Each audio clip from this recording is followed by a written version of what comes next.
રાજકોટમાં મહિલા નર્સની હત્યાના મામલે નર્સની હત્યાને લઈને અમદાવાદમાં ઘેરા પ્રત્યાઘાત પડી રહ્યા છે। સિવિલ હોસ્પિટલમાં નર્સોએ કર્યા હતા દેખાવો કે જ્યાં મોટી સંખ્યામાં નર્સોનું વિરોધ પ્રદર્શન સામે આવ્યું।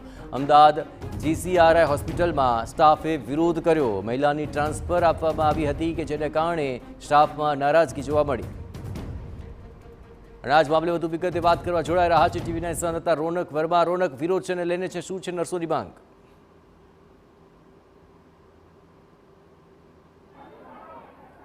जी बिल्कुल थी अमदावादना सिविल हॉस्पिटल केम्पसમાં આવેલું જે કેન્સર હોસ્પિટલ અને તેને જે કામ કરતા લોકો છે તેનો અત્યારે વિરોધ છે તે જોવા મળી રહ્યો છે। આપ સીધા જ દ્રશ્ય જોઈ રહ્યા છો કેન્સર હોસ્પિટલ ખાતેથી કે જ્યાં આગળ એક બનાવ બન્યો અને તેને લઈને જે વિરોધ છે તે જોવા મળી રહ્યો છે। આપણે કેટલાક લોકો હાજર છે તેમની સાથે પણ વાત કરવાનો પ્રયાસ કરીશું।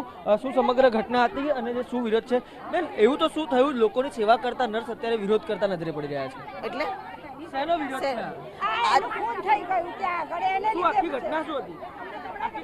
આ ઘટના એટલા માટે છે ને 4 મહિના પહેલા એને અહીંથી નાની અમથી વાતમાં સ્ટાફનું કોઈ સાંભળતા જ નથી। ડાયરેક્ટર સાહેબ નહીં, મેટ્રન નહીં, કોઈ નહીં, કોઈ અમારું સાંભળતા જ નહીં। કોઈ પ્રશ્નો અમને મિટિંગ ના આપે, કશું જ નહીં।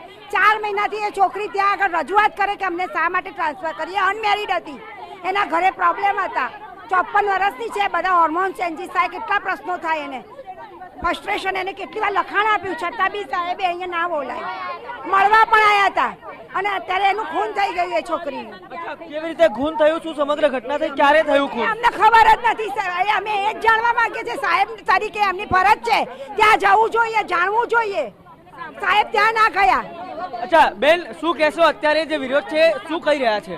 અત્યારે જે વિરોધ છે એના માટે અમે લોકો એવું માનીએ છીએ કે અમને ન્યાય મળે, બરાબર। નર્સિસ ડેના દિવસે અમારી છોકરી ગઈ છે, અમારી છોકરીને ખોટી દંડી છે।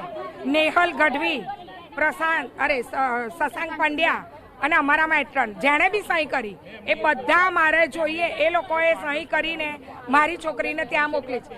મોકલતા પહેલા એમણે સેફટી તો આપવી જોઈએ ને, કોઈ જ નહીં, બરાબર।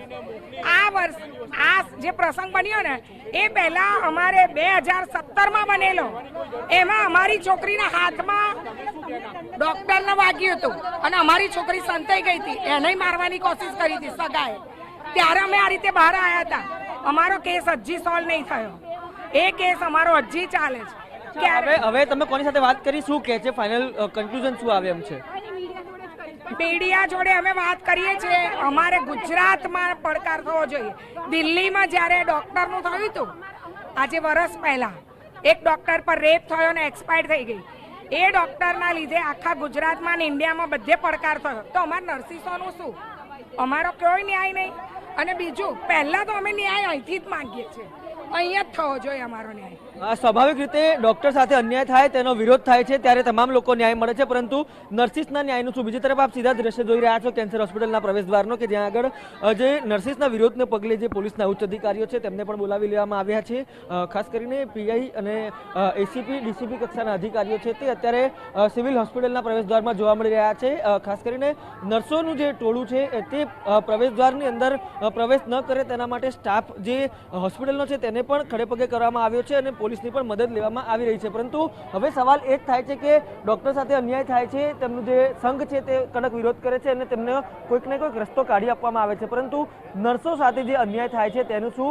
રાજકોટમાં જે નર્સની બદલી કરવામાં આવી હતી તેની સાથે મોટે પાયે જે અન્યાય થયો છે તે પ્રકારે અહીંયા કહેવું છે। ત્યારે હવે હોસ્પિટલની અંદરથી સત્તાવાર રીતે કેવી રીતે સંપર્ક કરવામાં આવે છે, કેવી રીતે આ મામલો જે છે સમાધાન તરફ લઈ જવામાં આવે છે તેના ઉપર સૌની નજર રહેશે। પરંતુ અત્યારે કેન્સર હોસ્પિટલમાં વિરોધનો વંટોળ છે તે જોવા મળી રહ્યો છે। નર્સો